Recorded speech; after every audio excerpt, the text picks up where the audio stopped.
Trento, Italia, ve nacer Andrea Pozzo en 1642. Jesuita, pintor, arquitecto, escultor, grabador, maestro, cuadraturista, tratadista y gran pensador del siglo XVII y XVIII.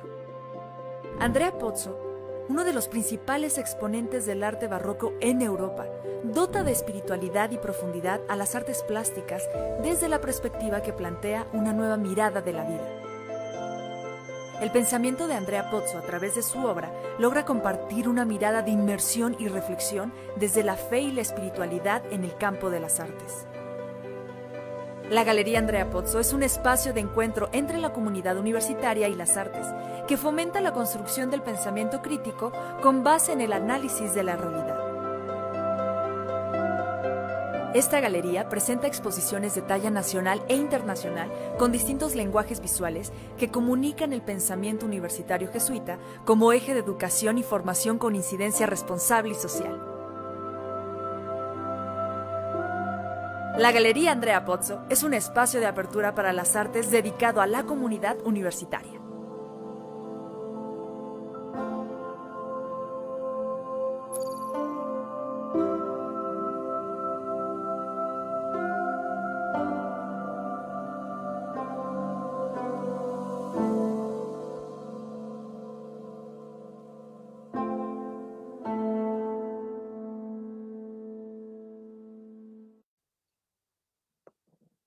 Muy buenas tardes. La Dirección General de Formación e Incidencia Ignacianas, a través de la Coordinación de Creación y Reflexión Artística, les damos la más cordial bienvenida a esta charla virtual, la última de este año, intitulada Procesos Creativos y sus Crónicas, charlando con Javier Ansúrez. El día de hoy concluimos un ciclo más de procesos de la memoria, espacio que tiene como fin el desarrollo y acercamiento al pensamiento y análisis de los procesos de creación de las artes visuales, estableciendo a modo de pláticas especializadas un acercamiento, una socialización del conocimiento para compartir con todas y todos ustedes una reflexión de nuestra realidad mirada a través de las artes visuales.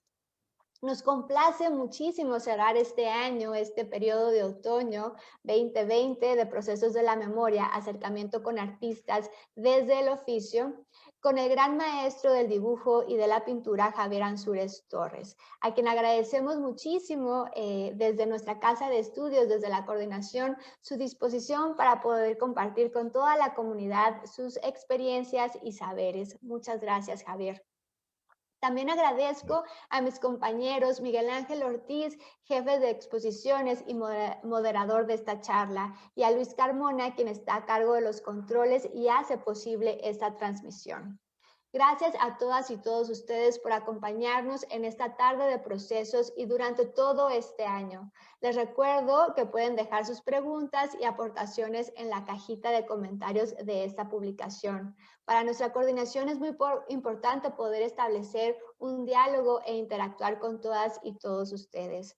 En nombre de la Coordinación de Creación y Reflexión Artística de la Ibero Ciudad de México, agradecemos su confianza y acompañamiento en estos meses de estar a la distancia. Como saben, pronto tendremos un periodo de descanso para cargarnos de energía y volver el próximo año con más contenidos que nos ayuden a continuar en el proceso de discernimiento del arte y de nuestra realidad, con el fin de establecer lazos de comunicación que nos permitan repensarnos y contribuir desde nuestro quehacer y desde nuestros saberes a esta, nuestra casa común. Muchas gracias y bienvenidas y bienvenidos. Pues muchas gracias, Ale, muchas gracias, Luis. Y bueno, déjenme decirles que desde la Galería Procesos de la Memoria es un programa que tiene como fin promover el acercamiento de artistas a través de medios digitales y redes sociales. Recuerden que este es un espacio archivo en donde ustedes van a poder regresar las veces que sean necesarias para poder ver y escuchar lo que nuestros apreciables invitados nos comentan. Gracias, comunidad de la universidad Iberoamericana, Ciudad de México. Con nosotros el día de hoy el maestro Javier Ansúrez Torres. Déjenme, antes de conversar con él, comentarles algunos detalles de su currículum. De Cuautla, Morelos, maestro en artes visuales por la Escuela Nacional de Artes Plásticas de la UNAM, Academia de San Carlos. Ha realizado 43 exposiciones individuales, de las que se destacan Tintas en la Casa del Lago, perdón, 1977, Las Fachadas Silenciosas, Academia de San Carlos, el 84, Fragmentos de una Obsesión, Museo Carrillo Gil, 1985, Crónicas en Blanco y Negro en la Galería del Auditorio Nacional en 1987, Repeticiones del Museo del Chopo de 1989 y Eva sigue en el Paraíso, en la Galería Zona en 1995. Historias, Galería de la UAM, Xochimilco en el 2001. Ha participado en más de 100 exposiciones colectivas dentro y fuera del país. Ha realizado murales en los estados de San Luis Potosí, Veracruz, Hidalgo y en el Distrito Federal. Su labor docente como maestro de producción en la FAD de la UNAM, fue profesor durante 32 años en la EMPEG, en la Esmeralda, que nos tiene que decir cómo aguantó tanto tiempo ahí de maestro con los chicos de la Esmeralda.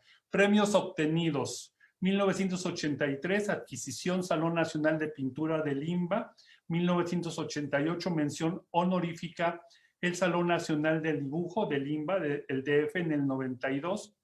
Premio Certamen Nacional de Pintura Germán Gedovius en San Luis Potosí, el 95. Mención honorífica en Premio Certamen Los Ferrocarriles y la Pintura, Puebla, 1996. Primer premio de la primera Bienal de Pintura del Instituto Nacional de Nutrición, Salvador Subirán, México DF, becario del FONCA 2007-2010. Javier, muchas gracias por estar con nosotros. Muy buenas tardes. Buenas tardes, Miguel. Muchas gracias por la invitación. Oye, pues un gran camino en la docencia, en los dos espacios simbólicos y referentes en nuestro país. ¿Qué actividad tienes en este momento en la docencia? Ahorita nada más soy profesor en el posgrado de la UNAM, ahora llamado FAD. ¿En el FAD? Sí, estoy encargado del taller de dibujo de la figura humana contemporánea, se llama el taller, ¿no? Okay. El otro taller es de pintura y se llama Investigación Producción. Okay. Nada más estoy en esa escuela, ya me retiré de la Esmeralda hace muchos años. Oye, y bueno, ha sido, me imagino, una circunstancia totalmente, pues, sui generis, especial, estar en talleres y no estar en los espacios. ¿Cómo han resuelto estos problemas? ¿Ahora? Sí. Sí, pues el trabajo ha sido, digamos que un tanto difícil porque pues las clases las damos en línea, pero para poderlas dar en línea, primero nos dieron una serie de cursos de parte de la UNAM, que fue, digamos, el periodo más difícil, porque muchos de nosotros, de los profesores, pues no estamos acostumbrados a utilizar estas plataformas. Entonces fue algo completamente nuevo para muchos de nosotros, pero afortunadamente nos han dado una muy buena preparación y ya lo podemos hacer, ¿no? Ya tenemos nuestra actividad en línea ahora. O sea que ya es otra forma de la normalidad en los talleres, pero bueno, vamos a contextualizar tu trabajo, Javier. En general, ¿cómo fue que te acercaste? ¿Cómo fue que fue ese encuentro con el dibujo, con la pintura. ¿Cómo decidiste desarrollar tu actividad profesional en estos entornos?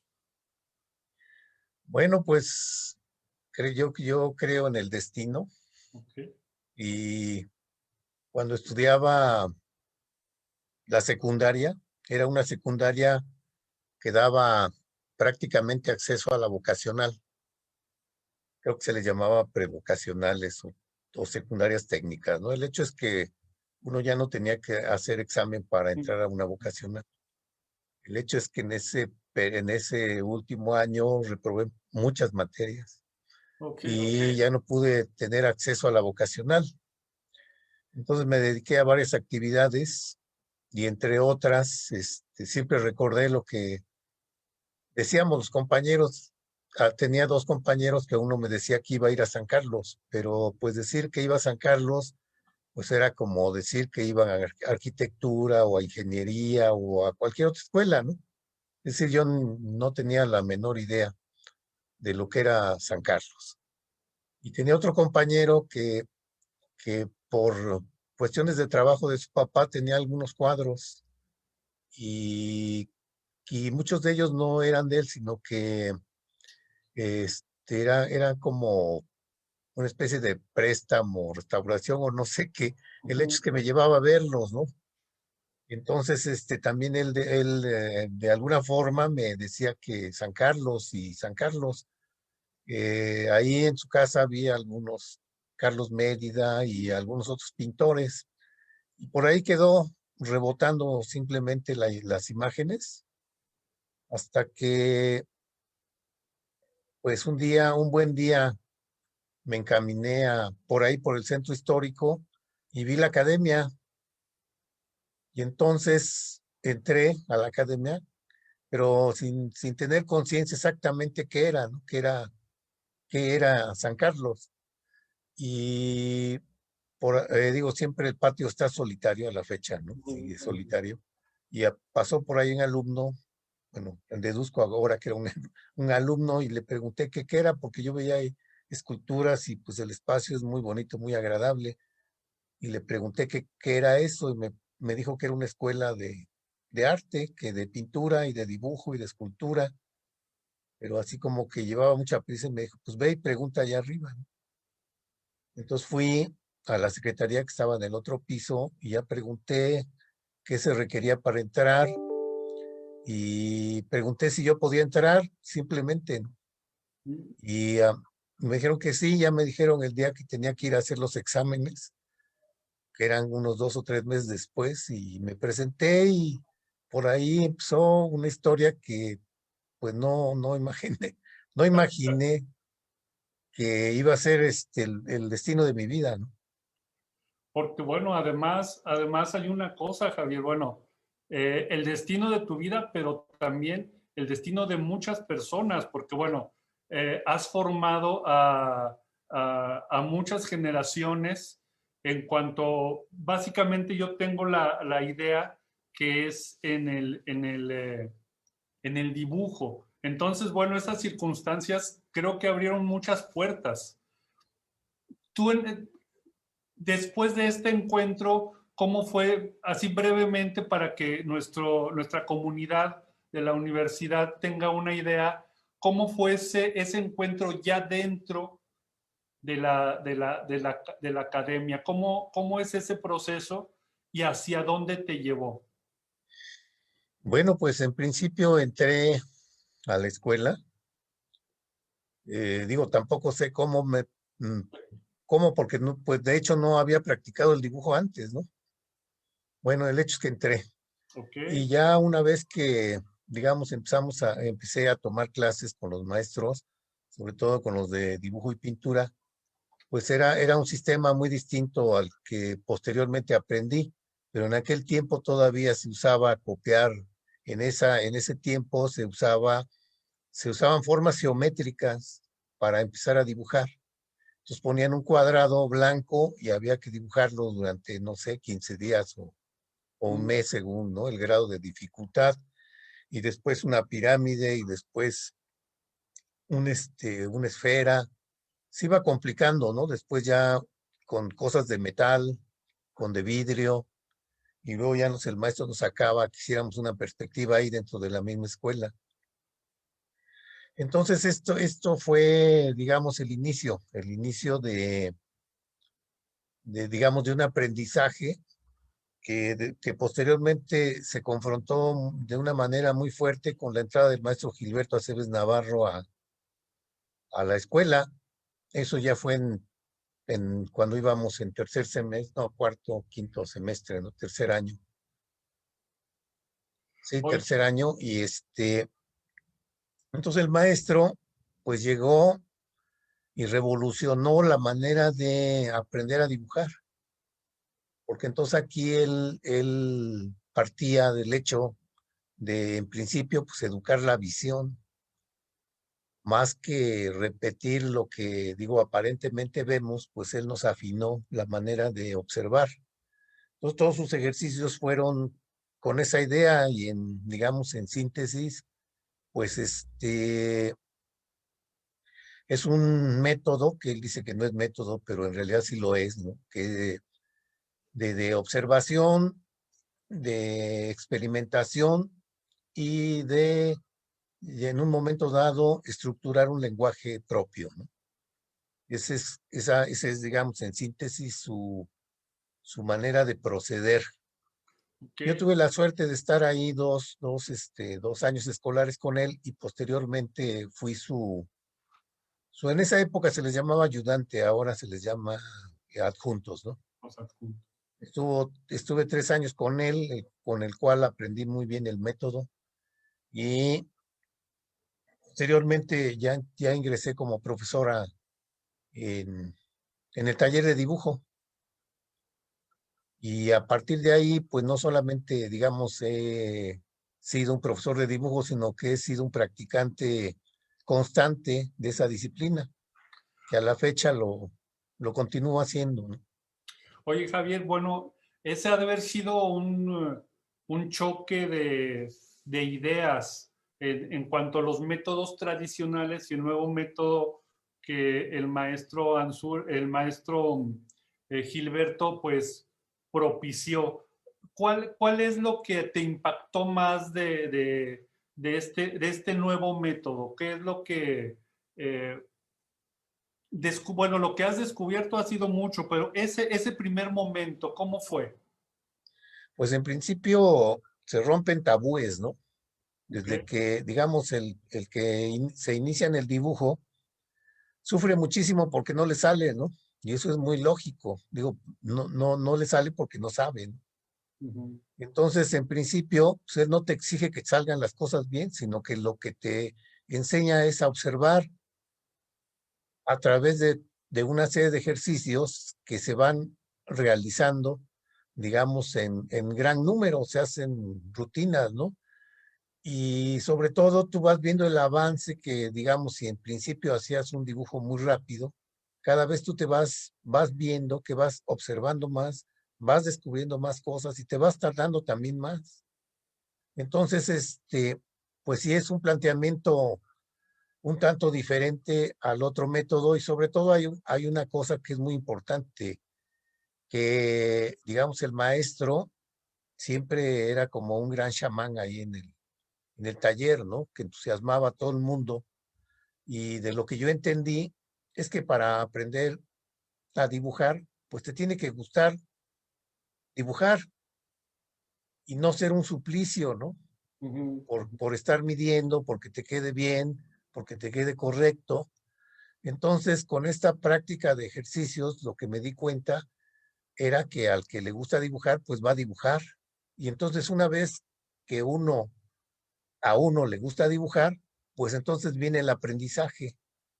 Ok, Entonces, ese fue, digamos, uno de los descubrimientos que me gustó mucho y que a la fecha ejerzo, ¿no? Es decir, ya como profesor, pues en principio yo lo que hago es que les guste dibujar, más que de corregirlos y de hacerlos sufrir que no les sale, porque para un profesor pues, es muy sencillo decirle a un alumno que está mal, ¿no? Pero lo importante de aquí es decirle por qué está mal y cómo lo puede corregir. Y entonces hay una serie de estructuras para la enseñanza que le facilitan ese aprendizaje y es mucho más rápido y mucho más, digamos, a cierto punto divertido, ¿no? Ok, porque bueno, este método, esta forma de enamorar, creo que ha dado muchos resultados, pero además descubres cosas. Eso me parece que es muy importante subrayar, ya lo tocaremos un poco más adelante, tener una estructura para enseñar dibujo. Eso también a veces en los círculos que están un poco más alejados de estos entornos, como que no se entiende muy bien que hay un sistema, que hay un método y que son ideas complejas. Pero antes quisiera preguntarte a propósito de todo este método. En el año de 1987 tú realizaste una exposición que se llama Crónica en Blanco y Negro, que fue en la Galería del Auditorio Nacional en el bosque de Chapultepec. Yo estuve ahí, afortunadamente, fue un viernes 2 de octubre. No se crean que me estoy acordando, estoy viendo la invitación para la comunidad de la Universidad Iberoamericana Ciudad de México. Eso fue un evento, déjenme contarles que fue muy interesante, pero qué bueno que tenemos aquí al maestro para que nos platique. Y mientras le pido a Luis que nos pase Crónicas en Blanco y Negro en la carpeta del 87. ¿Qué fue para ti esa exposición, Javier? Porque bueno, es una exposición que en su momento fue muy comentada, pero se sigue recordando como un parteaguas en el dibujo. Para muchas personas que estuvimos ahí y para los que la vieron en fotografías o todavía la recuerdan, ¿cómo se construyó esto y por qué crees que es importante aún esa exposición? Bueno, mira, esa exposición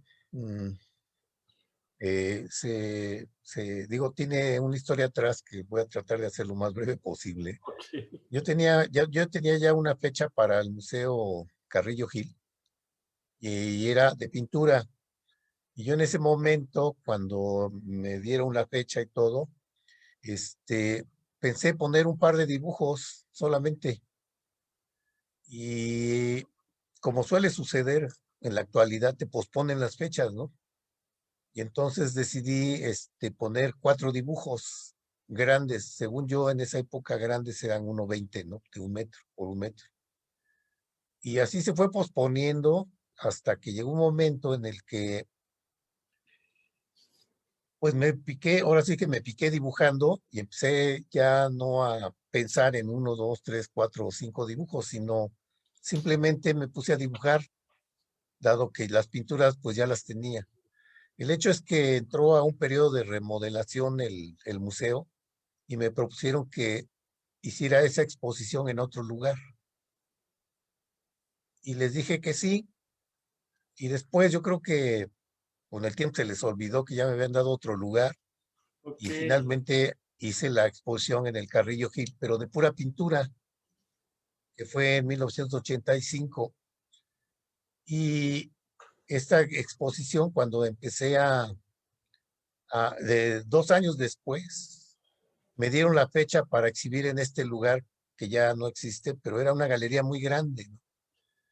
Y entonces me dieron también, bueno, antes me dieron una fecha, digamos, posterior, un año después del Carrillo Gil, y tenía yo una cantidad de dibujos también ya bastante grande, y fui a ver el espacio, y entonces me entró un pánico terrible y me puse a dibujar aún más y más, ¿no? Total que para cuando se hizo la exposición, pues tenía una cantidad de dibujos que parece ser que se montaron alrededor de, pues como de 2,000 dibujos, ¿no? Pero si se pueden detener ahí en esta imagen que está En la ahí, anterior. sí, no en la que pusiste después, ahí en esa. Esa es la entrada de la galería y tiene también digamos, como que su historia, ¿no? Ok. Esta primera parte, digo, se llama Crónica en blanco y negro porque muchas de las imágenes, o digamos la mayoría de las imágenes, provienen de imágenes de periódico. Antes generalmente casi todo era en blanco y negro, ¿no? Y esta primera sala tiene la idea de que los dibujos que están en el piso se supone que son como mis dibujos favoritos, ¿no? Que pienso que están bien, que me quedaron bien. Por lo menos eso pienso yo. Entonces los fotografié y lo que se ve al fondo que están colgados son fotografías de los dibujos. Esto en alusión a que nosotros pues no estamos acostumbrados a ver las obras artísticas en vivo, sino en revistas, en periódicos y libros, ¿no? Tenemos esa particularidad que conocemos a muchos artistas, a muchos pintores, pero a través de libros. No tenemos digamos, la posibilidad a veces de viajar y no ver las obras originales. Entonces estos dibujos, que eran creo que 10 o 15 que están en la entrada, en la mera entrada, pues son los originales.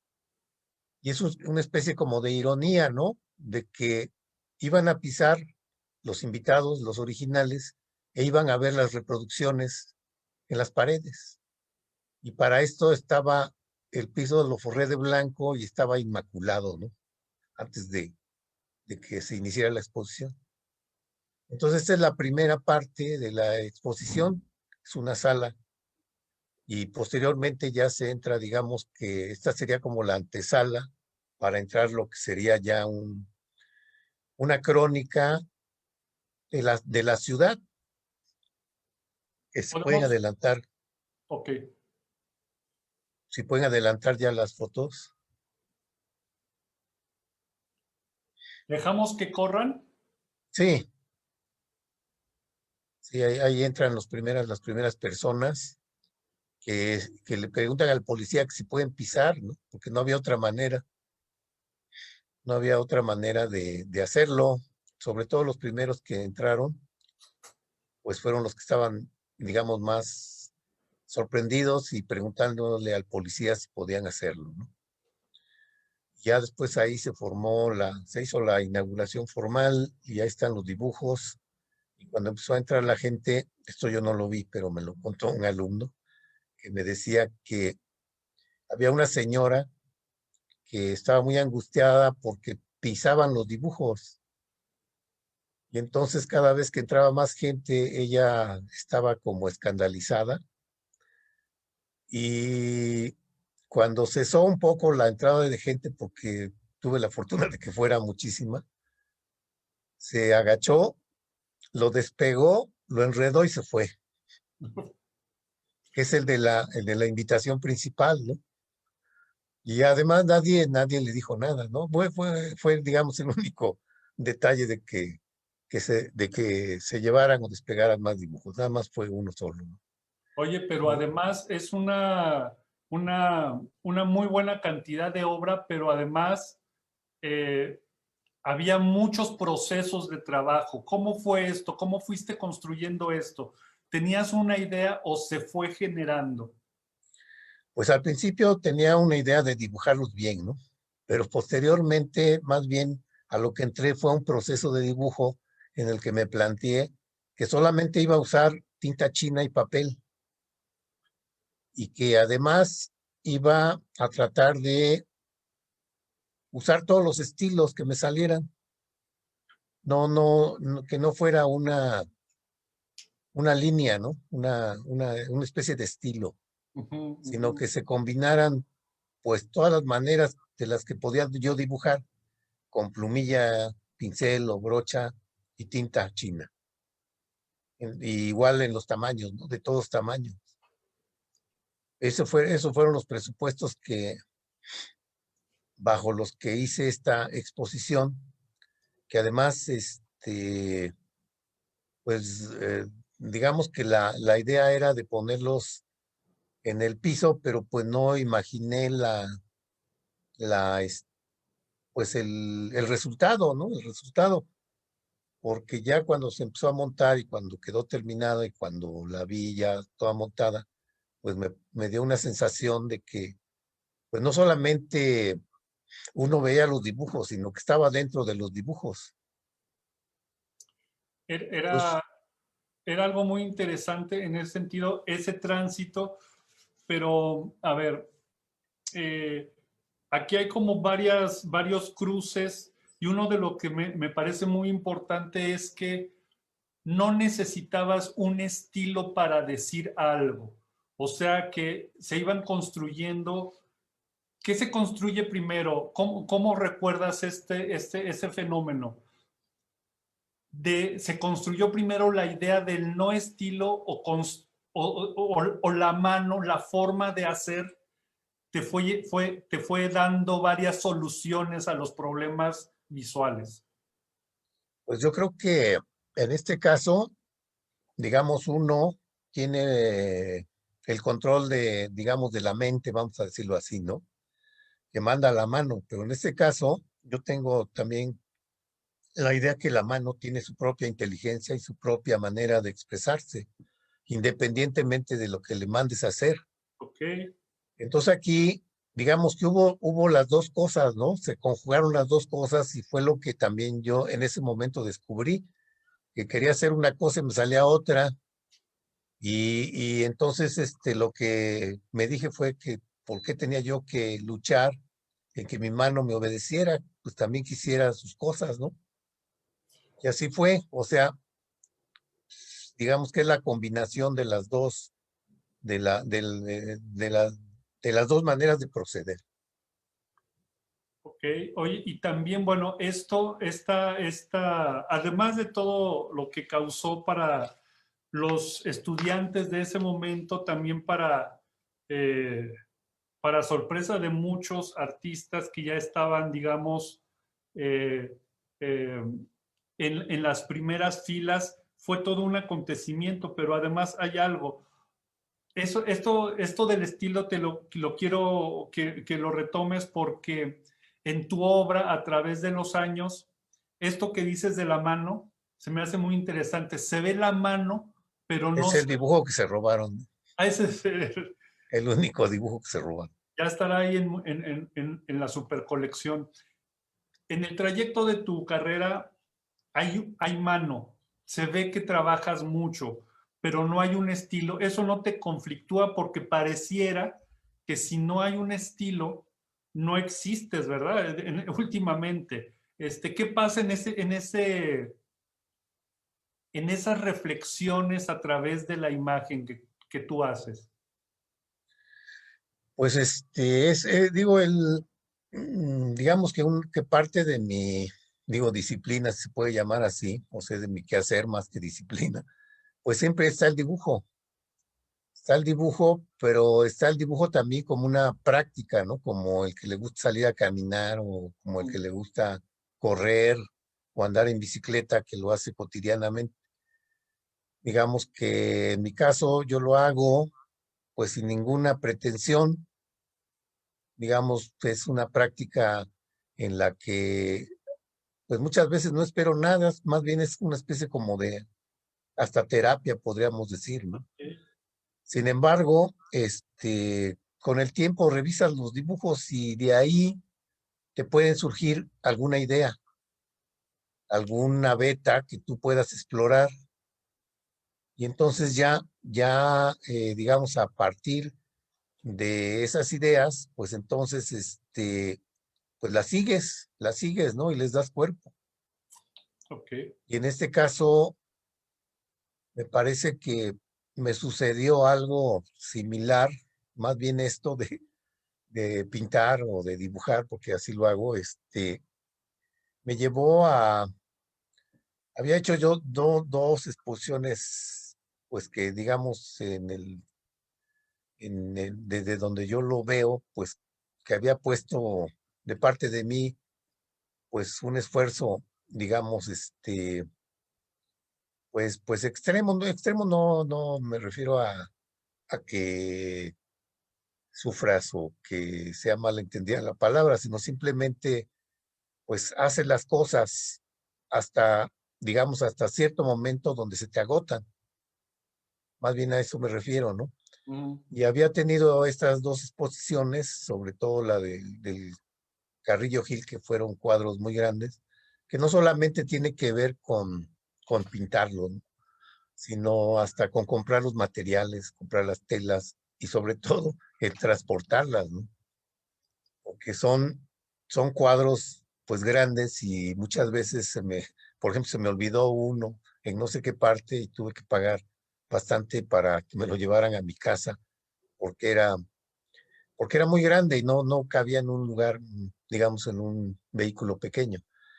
Entonces, llegó un momento después de toda esta experiencia que solamente me salían tres monos, ¿no? Tres cosas, pues. Okay. Era un árbol, una mujer y un paisaje, dentro de un paisaje, y un animal, ¿no?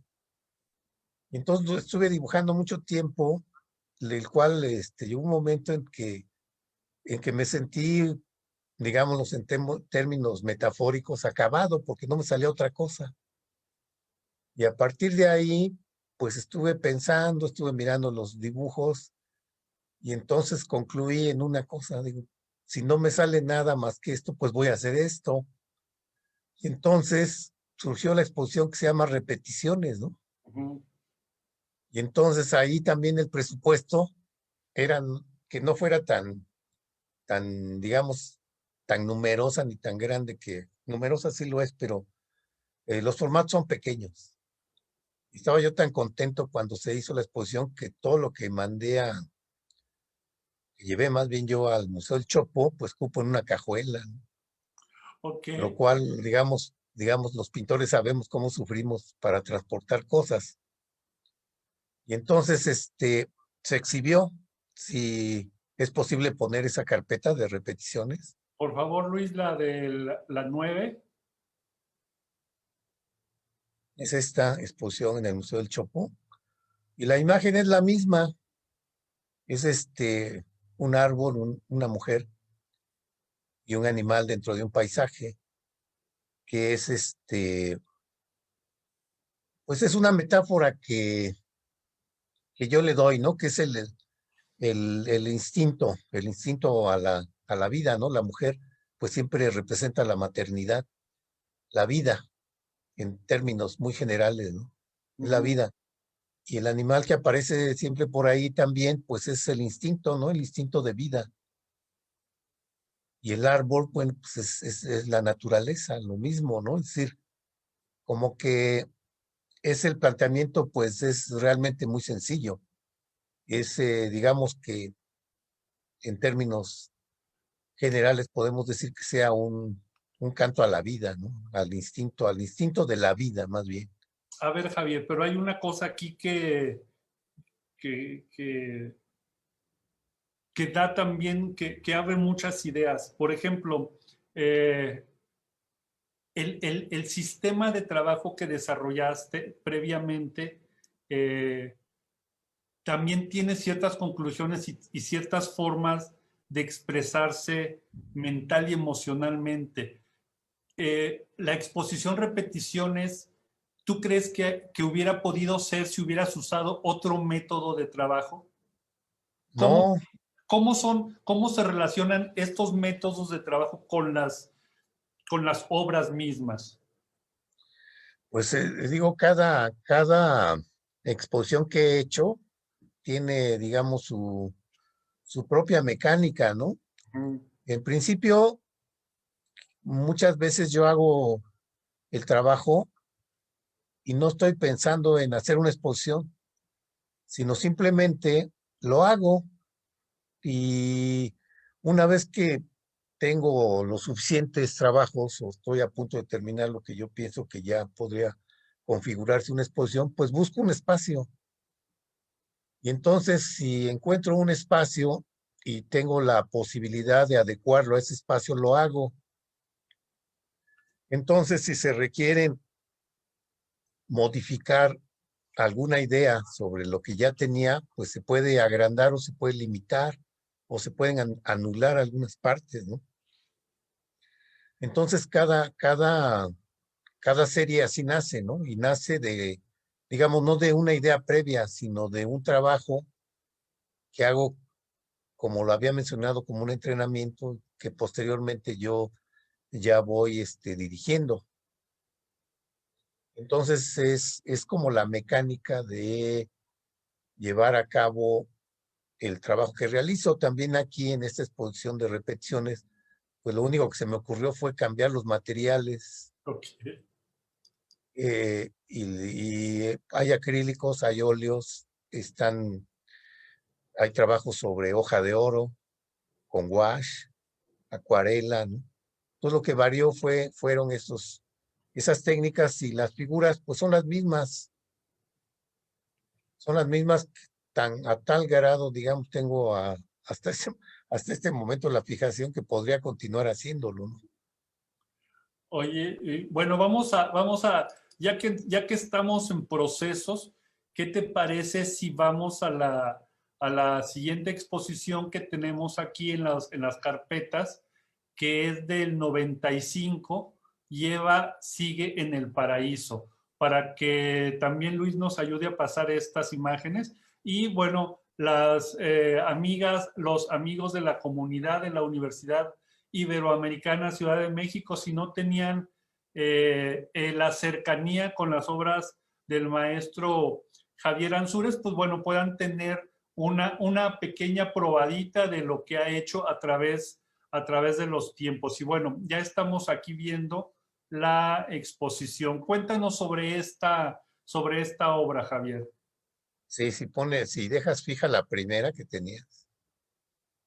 Gracias. Esta es la galería, y les contaré un poco acerca de esta galería, ¿no? En esos momentos, ya en los 90, pues era difícil conseguir espacios, porque también ya el arte conceptual ganaba cada vez más terreno. Entonces, un grupo de pintores, 6, 7 pintores, no sé si mencionarlos porque no me acuerdo bien de todos, pero se juntaron 7 pintores, ¿no? O 6, y alquilaron este espacio, que creo que estaba en la Roma Sur, y es un espacio de una panadería. Y entonces una de estas galerías que les llamaron alternativas, o se les llama alternativas, ¿no? Y entonces los curadores, los que montaban, los que cuidaban, pues eran los mismos artistas. Y me invitaron para que participara en esta galería que se llamaba Zona, porque estaba ubicada en un lugar donde transitaban chicas guapas, ¿no? Entonces ese es su nombre, por eso está así, se llama así. Y la idea es digamos que es la continuación, digamos, variada un poco, en el sentido de que en la exposición anterior de repeticiones había surgido esta idea de Eva, pero no se usó, no utilicé ahí ningún título ni nada parecido, porque más bien en esa exposición de repeticiones, pues más bien era una actitud, ¿no? Era una actitud que, para complementar aquella idea, era de que yo mismo me di cuenta de que en un momento dado repetir un diseño, pues no es el mismo siempre, sino siempre va a variar. Y entonces también lo hice un poco como a la manera de los que hacen arte popular. En fin, bueno, esta exposición se llama Eva en el Paraíso, porque pues la vida sigue vigente, ¿no? Siempre, digamos, la mujer va a ser el centro de la vida.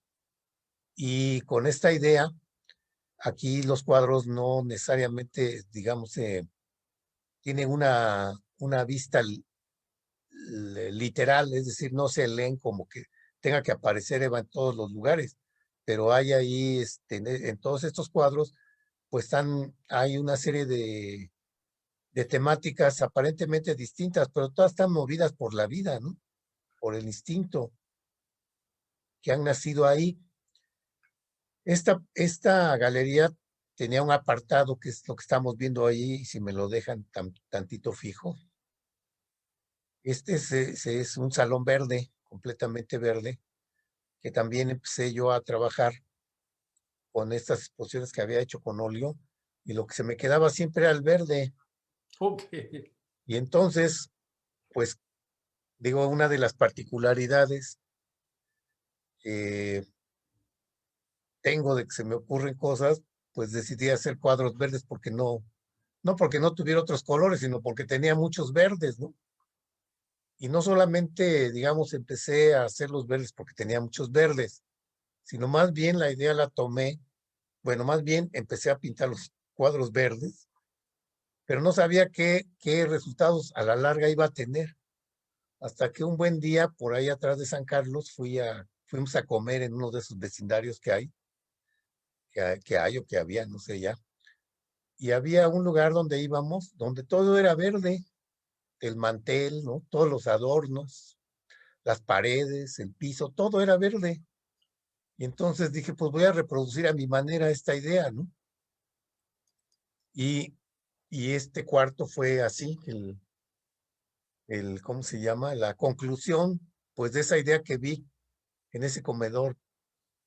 Oye, pero, y bueno, a ver, ¿tienes tú una constante eh, amor o circunstancia que te rodea, que es la ciudad y sus personajes?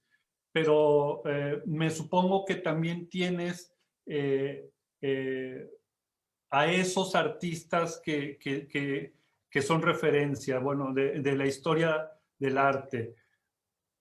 ¿Se combina esto? Si es estas referencias de los artistas del pasado o contemporáneos, pero también la ciudad de una u otra manera aparece en tu obra, pero en un sentido muy de naturaleza. No sé cómo plantearte esto. El entorno urbano, excepto en alguna colección que veremos más adelante, se hace muy natural el entorno. ¿Por ahí trabajas algo? ¿O es una... o ya estoy sobre simbolizando? No, no, no, yo creo que tienes toda la razón, ¿no? Digo, yo no me había dado cuenta, pero digo, no sé si lo que te voy a contar tenga sentido o no, pero te lo voy a contar. Ok. Yo nací en Cuautla, Morelos, y en ese momento, en la parte donde yo nací junto a un río. Entonces, pues viví, digamos, dentro de la naturaleza, pues un buen tiempo, porque ya cuando tenía aproximadamente 13 años me vine ya definitivamente a la ciudad. Pero esto implicaba que viajar a veces de la ciudad de Cuautla a la ciudad, lo cual era realmente un contraste terrible porque, pues imagínate, yo veía ya todo el tiempo colores, flores, luces, animales, agua, ¿no? Agua. Y incluso, digo, como mero detalle, pues yo me iba a bañar al río todos los días en la mañana, ¿no? Ok. Entonces yo llegué acá con la familia digamos, en una ciudad perdida que ahorita ya no está tan perdida porque ya está dentro de la ciudad, que se llama San Andrés de Tepilco. Pero en esa época eran terrenales donde vivíamos y eran pequeñas, digo, casas de ladrillo gris o de cartón. Entonces el contraste era extremo, ¿no?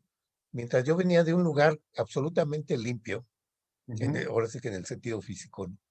A llegar a un lugar donde era todo sucio, sucio, sucio y negro, ¿no? Mugre. Entonces ese contraste se da en mis pinturas. Entonces tengo como dos tendencias, ¿no? Una como muy lírica, muy colorida, pues digo, me adornaré y diré que poética, y la otra es cruda, lo que me ha tocado vivir aquí en la ciudad, pero yo creo que más que ahorita fue del recuerdo de ese tiempo, del contraste de ese tiempo, ¿no? Entonces, digamos que la ciudad siempre va a aparecer, digamos que este exposición que vimos de repeticiones tiene que ver más bien con esta infancia y, la de crónica en blanco y negro, pues con la ciudad, pero de hecho prácticamente mi temática es la ciudad, ¿no? Es la ciudad. Sí, Sí, sí, sí, el protagonismo es la ciudad. Y obviamente, como decías, pues uno mira a los artistas, ¿no? Ya sea como dices, del pasado y del presente y contemporáneos. Y tomas, ¿no? Sobre todo estamos ahorita en este momento en una época, digamos, pues muy flexible, muy libre, en el cual no es digamos que tú puedes acceder a muchas cosas y verlas. Es decir, tú puedes tomar actitudes, digo, no copiar, ¿no? Sino tomar procedimientos, procesos y hacerlos a tu manera. Entonces, ahorita tenemos un campo amplísimo de experimentación y de investigación y de expresión. Tienes la libertad de poder ejercer, pues, hacia muchos lugares tu trabajo. yo creo que ahí es uno de los problemas, ¿verdad? Que ahora hay tanto. Eh, ¿Y cómo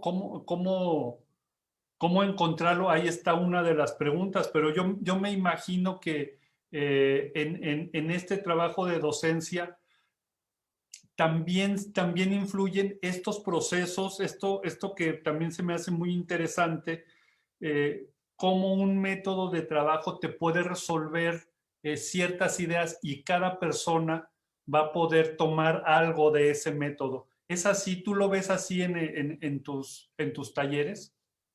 Sí, digamos, ahora menos, porque como doy en el posgrado, ya vienen hechos, ¿no? Ok. Pero, sin duda, digamos, pues durante muchos años di en las licenciaturas, en todos los grados prácticamente, y te vas dando cuenta de cómo, digamos, va evolucionando el trabajo de los alumnos. Además, cuando uno es muy joven, pues es, ¿cómo te dijese? Ignorantemente expresivo. Ujú. Entonces eso, digamos, a mí me abre muchos campos y es una retroalimentación constante porque, bueno, yo tengo ya muchos años de profesor, pues sé más o menos cómo van a resultar muchos de los ejercicios que yo planteo, Mm. pero al mismo tiempo, existen otras opciones que no las preveo. Y entonces ahí donde me parece donde aparece esta retroalimentación, en lo cual, pues me ha servido a mí mucho, ¿no? Porque aprendo constantemente cosas. Entonces, bueno, sí, el taller es importante. Estar en el taller me imagino que es algo que es fundamental. Y bueno, vamos a mandarle un saludo a los amigos, a las amigas de la comunidad Ibero, Ciudad de México, pero también y especialmente espero que haya muchos compañeros de la Academia de San Carlos y de la Vieja y Nueva Esmeralda, que estén viendo aquí la plática con el maestro Javier Ansúrez. Y Javier, eh, qué otra exposición vemos? Porque hay un par de exposiciones a propósito de la ciudad de una manera, digamos, total, en donde también hay combinación de otras formas de hacer. ¿Cuál te gustaría que viéramos? Bueno, a mí ahorita se me ocurre que muestre la carpeta que es del 73, ¿no? Que tú la tienes como Ok, 75. bueno, para empezar, Porque sí me gustaría explicar ahí algunas cosas. perfecto. Esta es y esta es. Digamos que estos cuadros que nosotros estamos viendo, los pueden ir poniendo como va, ¿eh? Este, digamos que cuando uno sale de la escuela piensa que ya tiene un estilo, que ya sabe pintar, ¿no? Pero en realidad, digamos, a la larga te vas dando cuenta que realmente ese no es tu lenguaje, sino que es el lenguaje que tú adquiriste en la escuela y Ok, que no es tuyo. Y entonces, cuando yo me di cuenta de esto, pues en realidad abandoné por varios motivos, ¿no? Pero dos fundamentalmente. Uno, que digamos, este tipo de trabajos que yo estaba haciendo, pues ya no los podía seguir haciendo porque no tenía el suficiente dinero, porque exigían materiales nuevos que yo ya no podía en ese momento adquirir.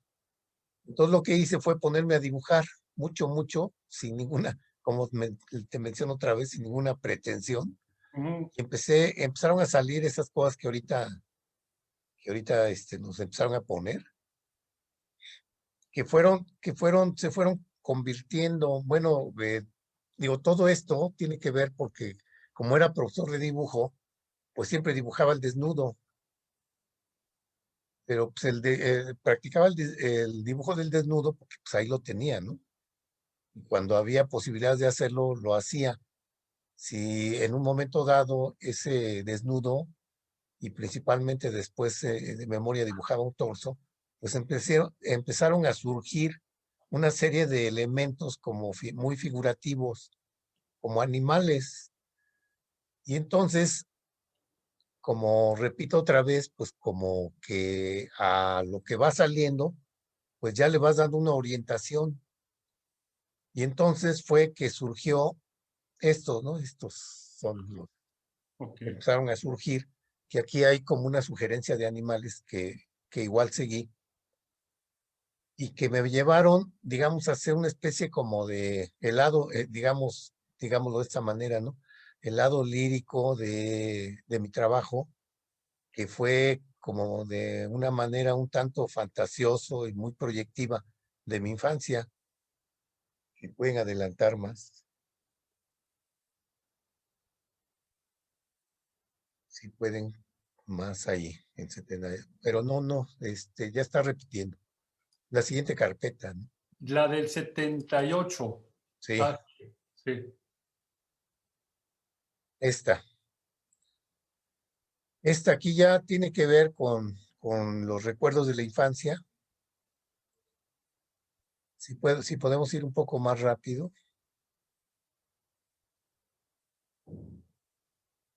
Y aquí ya podemos ver los animales, ¿no? Que les mencionaba y que muchos provienen de esos recuerdos. Sin embargo, desde estos ya se ve, ahorita lo estoy viendo aquí, que aparece constantemente evocaciones a la ciudad.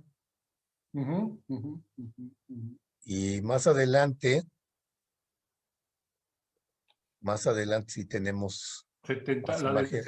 No, 79. sí, A ver, Luis, porfa. bueno, ahí Ándale. viene, sí, ahí viene. Entonces son todavía como recuerdos y quería ver por ahí unas imágenes que tienen que ver también con un evento pues muy importante en los 80. Digo, ustedes son demasiado jóvenes para saberlo, pero cuando se hablaba por teléfono por 20, ¿no? Ok. Aquí hay uno, ahí, si quieren nos podemos detener tantito.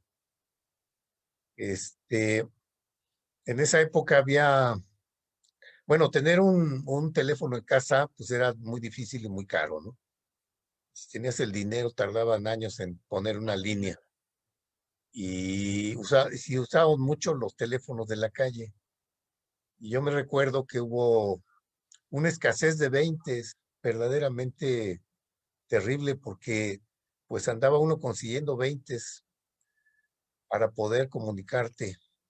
Entonces esto me llevó a hacer toda una serie de teléfonos que si la puedes mover a ver si podemos ver otros. Y aquí está, ¿no? Y pues esto también, como tú ya mencionabas, pues es parte de la ciudad, ¿no? De la cotidianidad de ese momento seguramente esto fue a principios de los 80s.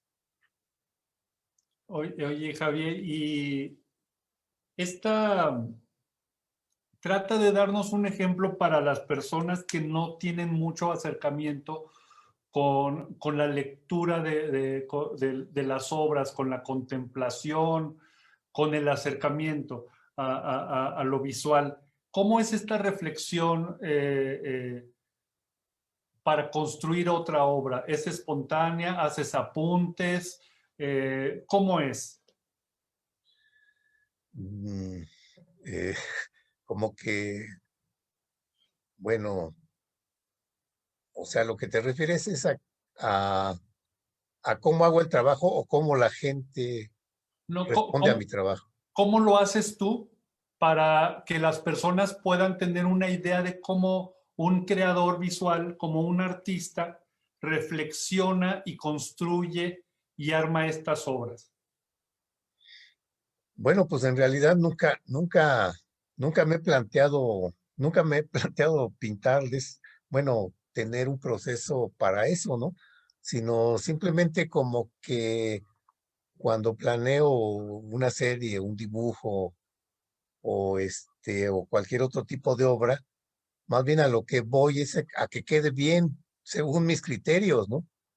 A que quede pues armónicas también en mi propio sentido, porque hay veces que busco disonancias estruendosas, pero es una manera también de armonizar. Entonces, sí, más que, digamos, pensar en quién las va a ver, pienso que tienen que estar bien en ese sentido, ¿no?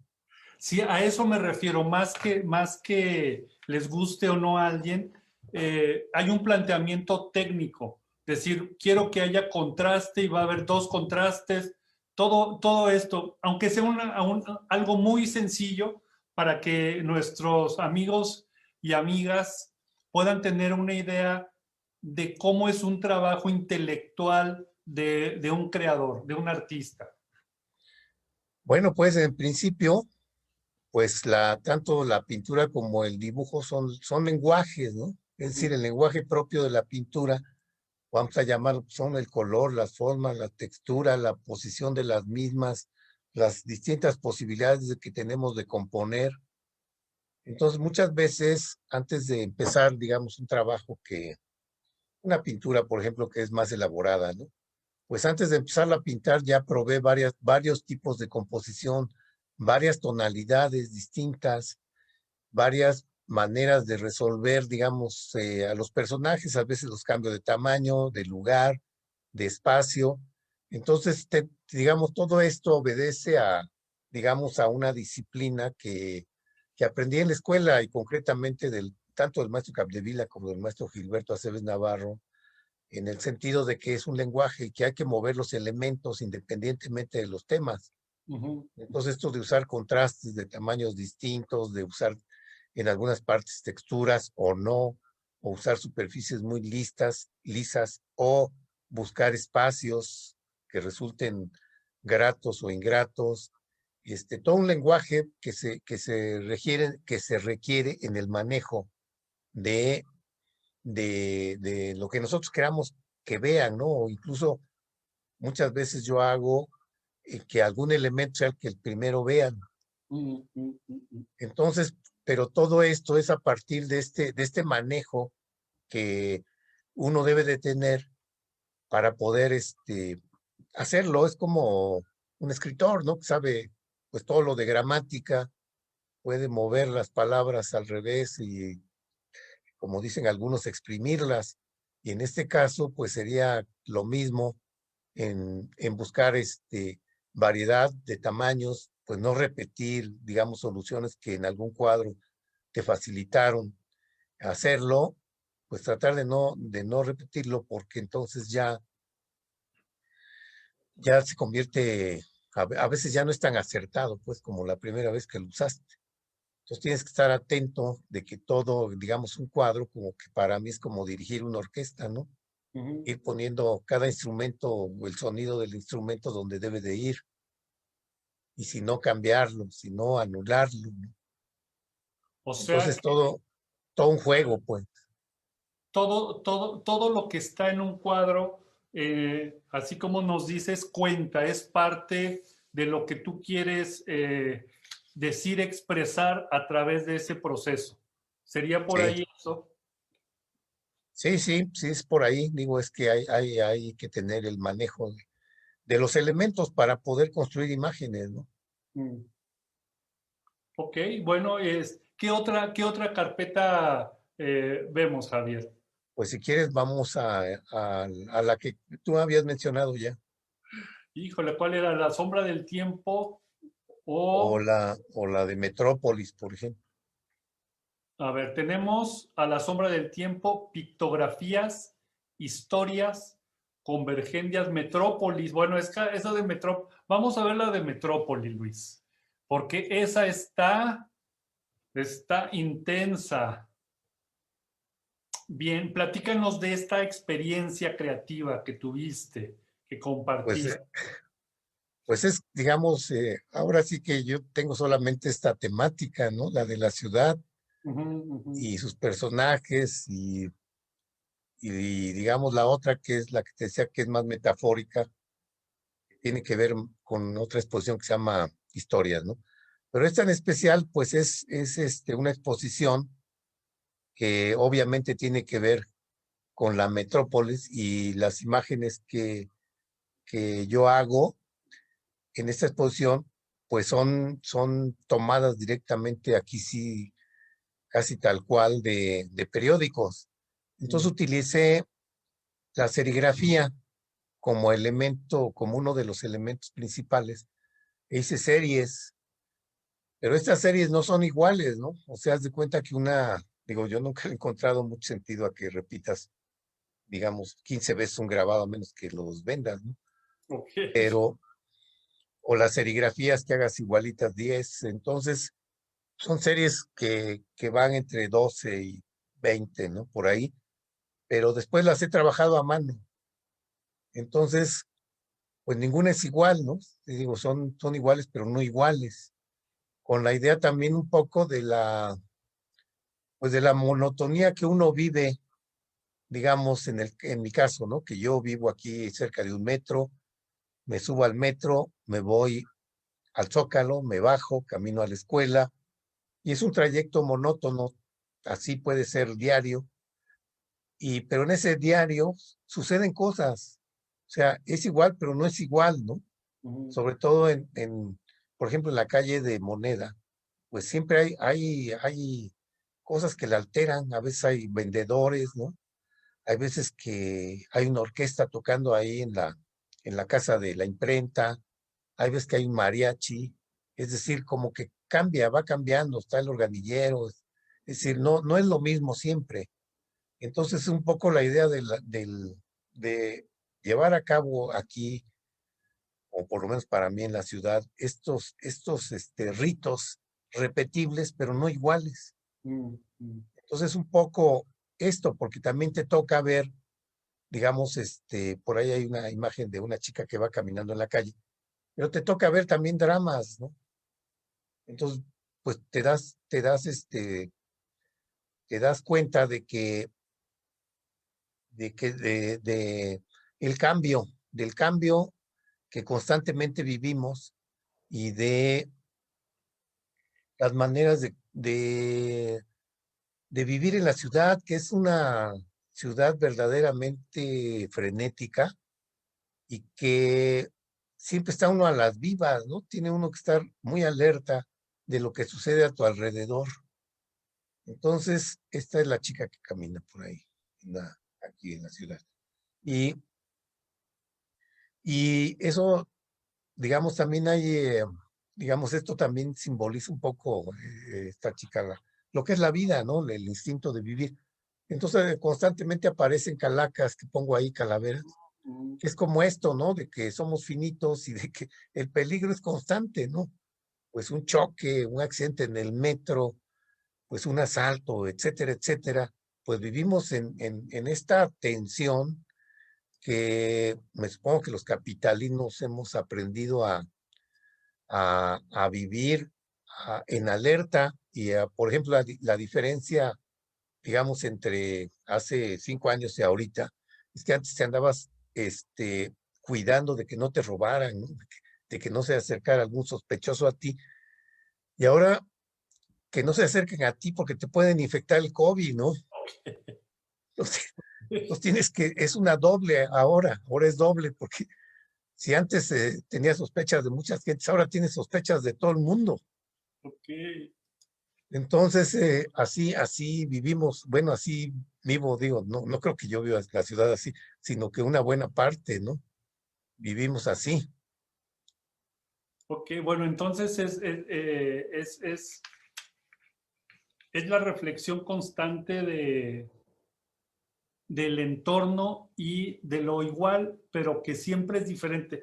No sé por qué me acordé de Manuel Acuña, que bueno, cuando llegó también de su pueblo a estudiar medicina, también se sorprendió de este entorno y eh, construyó cosas muy interesantes como las tuyas, Javier.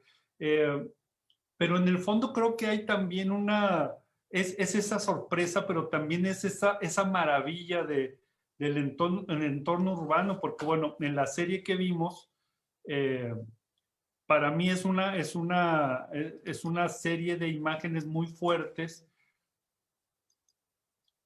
pero también el hacerlas de alguna manera las redime, no sé si las santifica, pero sí las reconstruye. Tú reconstruyes constantemente la ciudad, Javier. Sí, sí, digamos, mi visión, eh, digo, a pesar del blanco y negro que uso, pues mi visión no es negativa, ¿no? No es, este, trágica. Es trágica, pero al mismo tiempo no, o sea, en el sentido de que como que siento que es una especie de canto a la vida, ¿no? Mm, ujú, De que a pesar de, seguimos viviendo, a pesar de todo lo que sucede, ¿no? Y no solamente se puede vivir en una tragedia permanente, porque también la ciudad, que yo creo que es lo que debo de hacer, tiene unos lugares maravillosos, ¿no? Digo, yo constantemente, digo, ahora ya no puedo, pero voy constantemente a los cafés del centro, platicamos con los amigos, ¿no? Compartimos las exposiciones, vamos a muchos lugares aquí mismo en la ciudad, ¿no? Que cambia, que cambia, te quieres dar una vuelta a Coyoacán, pues es una maravilla estar por ahí, siempre y cuando no sea fin de semana. ok. Entonces, cosas de esas, ¿no? Que tú disfrutas muchísimo. Oye, Entonces, vamos no, perdón, sigue, por favor. sí, digo, no es un canto tan negativo el que hago, creo, ¿no? No, yo creo que no, más bien es eso, de alguna manera, las veo como redenciones, ¿verdad? Entre todas estas dificultades, todavía podemos contemplar eso, de, de lo bello en el entorno tan complicado, ¿verdad? ¿Qué te parece si vemos la siguiente que es, ya se me movió, incertidumbres? ¿Cuál era? Incertidumbre urbana. Luis, por favor, si nos ayudas, porque ahí esta serie me parece también muy interesante porque hay paráfrasis, hay tomas, imágenes de obras de arte de la historia universal. ¿Esta qué fue, Javier? Pues esta exposición que se hizo ahí en la Esmeralda, no recuerdo si fue la última que hice ahí, pero Este es en el nuevo edificio, en el de Coyoacán. sí, sí, si lo quieren dejar fija esa imagen. Pues aquí, digamos, lo que pasa es que los títulos que les pongo resultan muy obvios, ¿no? Pero se llama Incertidumbre Urbana, que obviamente, digamos, es de lo que hemos estado hablando. Ajá. Sin embargo, aquí, digamos que lo que yo agregué a esta visión es una visión urbana, pero abstracta, que son los cuadros de color, ¿no? Porque casi todo lo que es blanco y negro, pues se refieren a escenas cotidianas y trágicas de la ciudad. Pero esa serie de pinturas que tengo ahí, pues tienen mucho color y se refieren más bien a los reflejos, a las luces que existen en la ciudad, ¿no? A las grandes vidrieras, a los grandes edificios, que está, digamos, transpuesto de manera abstracta. Si le quieren mover para que vayamos viendo, pasando las diapositivas. Esto puede ser una noche de 15 de septiembre, por ejemplo. Ok. o algo así, algo similar. Porque también tu Entonces, trabajo es muy lúdico, yo no sé si sea en doble sentido, pero sí es en muchos sentidos visuales, ¿verdad? sí, bueno, sí, yo bueno, digo, dentro de lo que yo hago es, es una visión, ¿cómo te dijese? Es como a manera de un juego, ¿no? A manera de un juego. Mm. Estos son los a los que me refiero, ¿no? De los reflejos de colores que existen también aquí en la ciudad, que son vistas también muy amables, ¿no? Entonces, sí, sí, digo, esa es una cosa que tengo desde, pues que aprendí en la escuela, sobre todo el maestro Aceves Navarro, ¿no? De no tomársela tan a pecho cuando uno pinta. O sea, hay que jugar, hay que saber jugar, como me preguntabas antes sobre los elementos, ¿no? Ujú. Como pues esos elementos que uno tiene como lenguaje, pues hay que jugarlos, que no aparezcan de manera como aburrida, ¿no? Que no aparezcan de manera tan tediosa, y si aparecen así es porque ahí también está la intención de hacerlo así, ¿no? Entonces, sí, pues es digo, para mí, digo, para muchas gentes pintar es son momentos existenciales intensos. Para mí no, Ok. para mí es un elemento de regocijo el poder hacerlo. Y entonces, pues el mero hecho de jugar con las imágenes, pues sean trágicas o no, pues yo las manejo de esa manera, ¿no? A manera de, de, de que se puedan, digamos, visualmente disfrutar independientemente del tema. Ok, y ese disfrute, bueno, para subrayarlo, para que lo traten de ver en las obras, son composiciones que están construidas precisamente para eso, para ser disfrutables, porque bueno, sí hay eh, una vena del arte visual que es sufrir y sufrir, bueno, también, ¿verdad? También Sí, a alguien le podrá parecer lo adecuado. En este caso, para nuestro invitado de hoy, para Javier Ansúrez, no no es esto, sino es un gozo. Para ustedes que nos están escuchando, amigos, amigas de la comunidad de la Universidad Iberoamericana, Ciudad de México, vamos a dejar la liga de el Facebook del maestro Javier, porque él ahí sube constantemente imágenes, y sus alumnos y alumnas también recuerdos. Tienes muchísimos alumnos y alumnas, Javier. Ya algunos sí, años. sí, pues de muchos años, ¿no? De muchísimos años. Pues imagínate, estoy en el año 45 en la UNAM Ok, ok. ¿Cuántos y años diste clase en en la Esmeralda? 32 años en la Esmeralda, Ok, y o sea que, me retiré hace 10, y ahora nada más estoy ahí en el posgrado de la FAD, bueno, y llevo 45 años, pues muy contento además, ¿no? porque bueno, yo creo que esto que decías al principio de que te gusta, que descubriste que te gustaba dibujar y dibujaste, me imagino que también es algo parecido a dar clase, porque si no, no veo por dónde, ¿verdad? Porque además tus alumnos, no quiero decir que sean personas contentas, ¿verdad? ¿Quién sabe? Pero sí son alumnos contentos de dibujo. Ah, no, sí, digamos que mi preocupación, mi Sí, preocupación, digamos que para que aprendan a dibujar se diviertan, ¿no? Y pues digo también, la experiencia de pintura que yo tengo en dibujo, pues me gusta compartirla. Entonces a mí me da mucho gusto que lo que yo sé lo puedo transferir, y me da mucho gusto cuando veo resultados, que yo no esperaba, producto de lo que hemos aprendido, ¿no? Conmigo, que han aprendido conmigo. Y ya he tenido, digo, no quiero mencionar a los artistas que tienen renombre y que han estado conmigo, sino más bien Hay algunos alumnos que son completamente anónimos, pero que han logrado,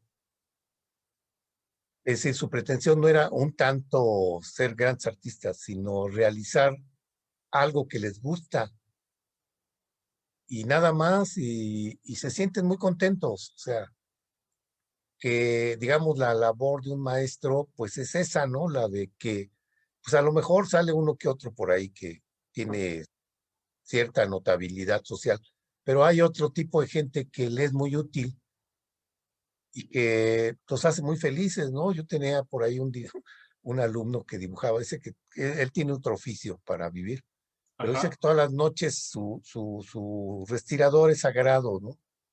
Entonces dibuja y dibuja y dibuja y dice que lo hace muy feliz y no quiere ni exhibirlo ni nada de nada, ¿no? Simplemente el hecho de hacerlo le, le gusta mucho, lo llena, pues, ¿no? Porque bueno, yo creo que esto también es muy importante para alguien como tú que ha dado clase tantos años y también para el contexto del arte en el momento, en el mundo actual que pareciera que todo debe de ser eh, normado por el éxito o por los miles de likes, etcétera, etcétera.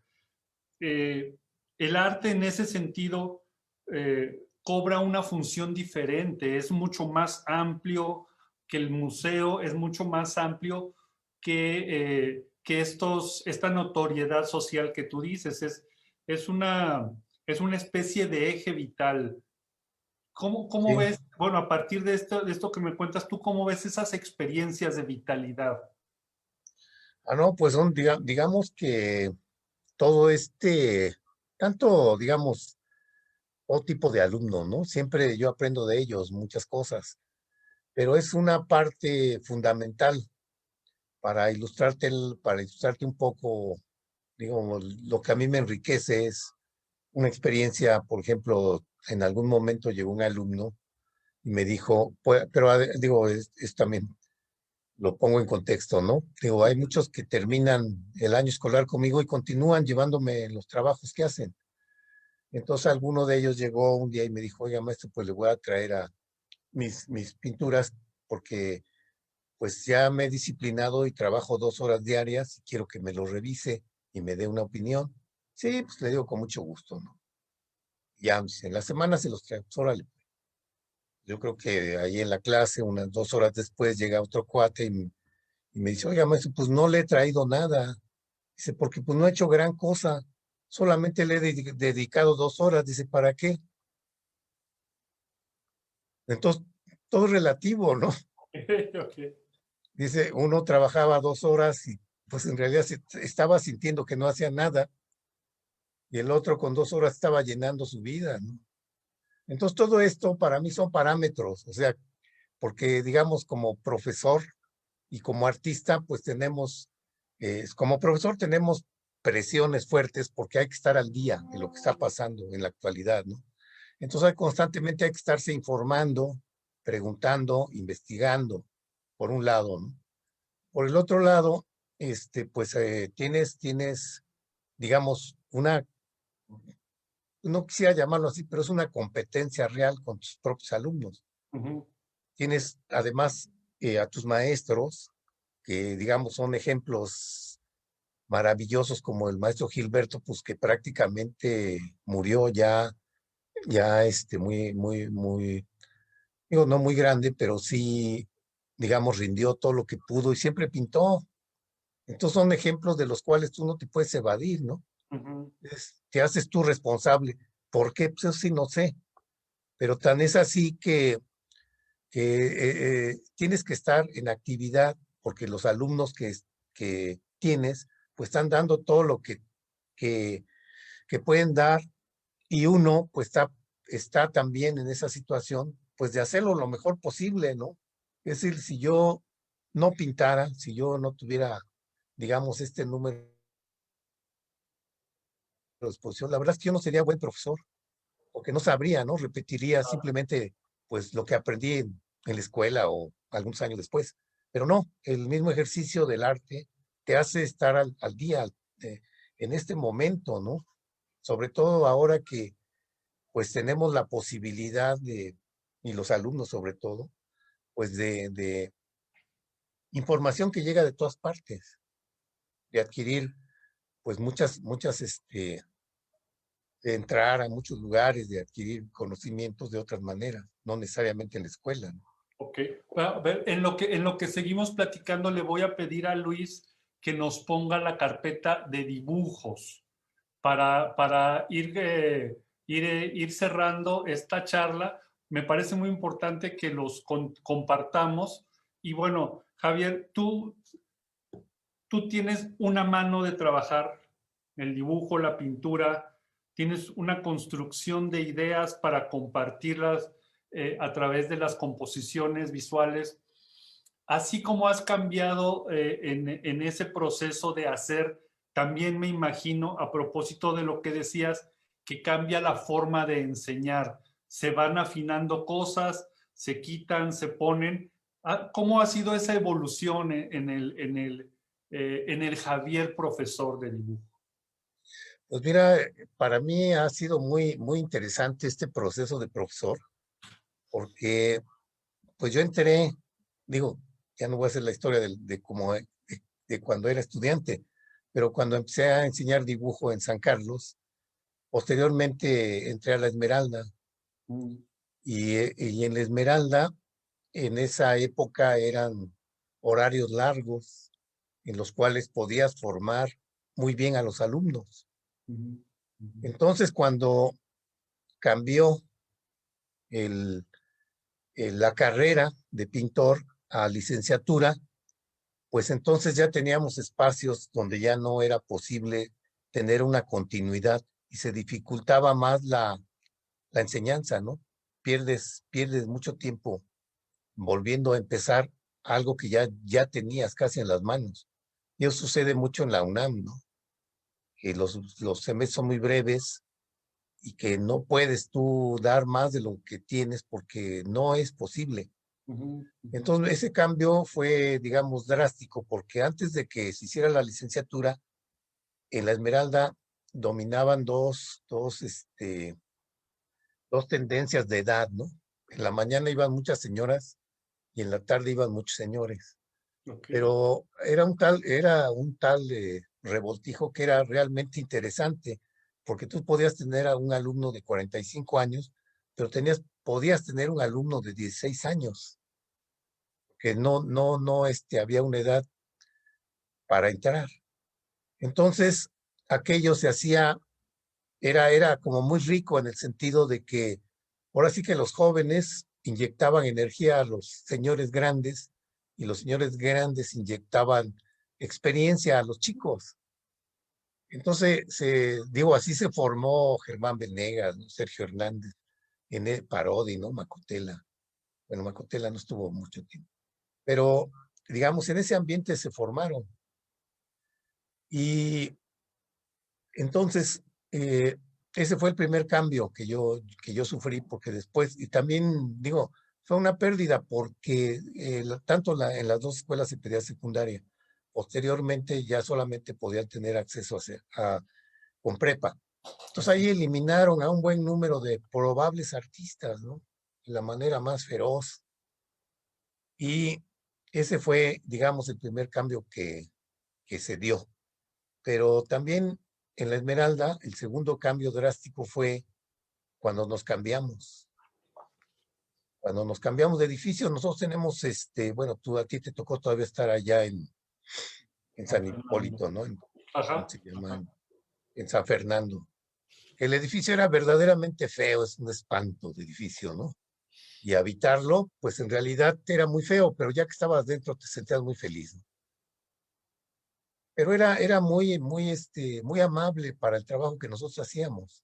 Entonces los talleres eran muy adecuados, estaban bien iluminados, ¿no? Y cuando nos cambiamos acá al Centro de las Artes, pues sí, los pasillos son muy bonitos, pero las aulas son muy incómodas. Entonces cambia tu manera de enseñar. Igual cuando nos cambiamos a Xochimilco pasó lo mismo, ¿no? De tener grandes áreas a meterte a un aula prácticamente. Digamos, esa escuela ha mejorado porque han ido modificando la arquitectura de la escuela. pero digamos aulas que eran talleres de pintura pues, se han convertido ahora en aulas para teoría. Entonces, todo esto va variando, independientemente ya de, digamos, el avance tecnológico, ¿no? Ya cuando, por ejemplo, aquí entramos a la Esmeralda, en los 90s, pues yo les pedía, cuando tenía los primeros años o cualquier año, les pedía yo qué habían hecho antes. Y generalmente llegaban con un rollo de papel y extendían sus dibujos. Y cambió, porque todos sacaban una computadora y me mostraban la pantalla, ¿no? Y entonces ahí empezamos otra historia también, ¿no? Entonces, la cuestión de que se modificó la manera de ver los cuadros y el único requisito para que, digamos, yo viera en general o muchos trabajos en su computadora, les pedía o les pido, ¿no? Que me lleven 4 o 5 trabajos, aunque sean pequeños, para que realmente yo vea qué es lo que están haciendo. Lo otro cambio drástico es el dibujo. Por ejemplo, cuando se enseñaba dibujo y no había computadora, pues era una disciplina que no ibas tú nunca a poner en duda porque era parte de tu formación. Y ahora ya no. Ahora tú puedes meter una imagen y le haces dibujo, le haces un grabado, y entonces ya muchos alumnos ya no tienen el interés que tenían por dibujar como en esos tiempos, ¿no? Y no porque en otros tiempos hayan sido mejores, porque no a todos les gustaba dibujar. Solamente, digamos, vamos, de un grupo de 30, si yo liberaba a 2 o a 3 que veía que dibujaba, pues era una ganancia para mí, ¿no? Los demás simplemente cumplían el trámite de estar en un taller. Entonces ahora sí es más drástica esa situación en el sentido de que pues ya no es necesario pues tener, ¿cómo se llama? Hacer los cursos de dibujo porque hay muchos recursos, proyectores, ¿no? Que cada vez se usan más, lo cual no está mal, porque así es el tiempo, ¿no? Así ha cambiado. Sin embargo, la disciplina del dibujo, pues es para los que les gusta dibujar, ¿no? Aquí sí ya no hay vuelta de hoja. A los que les gusta dibujar van a estar dibujando. Y los que quieran, digamos, trabajar de otra manera, pues lo pueden hacer también, ¿no? Porque también tiene su disciplina, sus ventajas, sus desventajas, como todo, ¿no? Y bueno, dentro de este contexto, de estos tiempos, es una herramienta más entonces para las personas que quieran hacerlo y también para las personas que quieran disfrutar esa forma de expresión, ¿verdad? Entonces, los tiempos cambian y hay que ir construyendo a partir de nuestro entorno. Javier, ¿algo más que quieras comentar para cerrar esta charla a propósito de tu experiencia como artista, como pintor, como profesor? Pues, digo, un comentario simplemente en el sentido de que, digo, se me hace extraño que yo sea pintor, ¿no? Okay. Y también se me hace extraño que sea profesor, pero porque la voluntad no cuenta, pues, es decir, eres o no eres, pues, ¿no? Entonces, digamos que yo pinto, pues no sé qué, no sé por qué, pero me gusta hacerlo. Y como profesor igual, o sea, me gusta transmitir lo que sé, ¿no? Digo, además de cuando egresé de la escuela, me dediqué a muchos oficios y el que más me gustó fue el de profesor. Ok. Y entonces, pues eso yo podría decir simplemente, ¿no? Que, pues si te gusta pintar, pinta, ¿no? Sino como aquella carta del joven poeta, ¿no? Sino para qué sufres, dedícate a algo que te guste, ¿no? Pues sería nada más eso de pues hacer lo que te guste, ¿no? Porque luego también sucede mucho que, bueno, con tantos años que llevo, conozco a muchos alumnos y algunos he visto que luego se me esconden, ¿no? Y yo concluyo que, porque ya no se dedican a esto, pero pues no, no es una obligación, ¿no? Que hagas una carrera de arte y no te dediques a ello. ¿Por qué te tendrías que dedicar, ¿no? Si no quieres. Y los que nos dedicamos, pues aunque no queramos, lo tenemos que hacer. O sea que ya no hay alternativa, pero sí es un modo de acercarse a la vida definitivamente. La experiencia de hacer, la experiencia de ver y en el caso de nuestro invitado de hoy, la experiencia de enseñar. Pues Javier, te agradezco mucho tu tiempo y todos tus comentarios, todo este tiempo que le dedicaron a encontrar las imágenes, a compartirlas. Y bueno, amigos, amigas de la comunidad universitaria de la Universidad Iberoamericana Ciudad de México, muchas gracias por estar con nosotros. Este es el último Procesos de la Memoria de este año, pero vamos a seguir cerca de ustedes para que tengan más sobre este entorno de creadores. Y Javier, una vez más, muchísimas gracias por todo tu tiempo y por todos tus comentarios. Oh, gracias a ustedes, a todo el equipo. Muchas gracias, muy amables. Buenas tardes. Buenas tardes.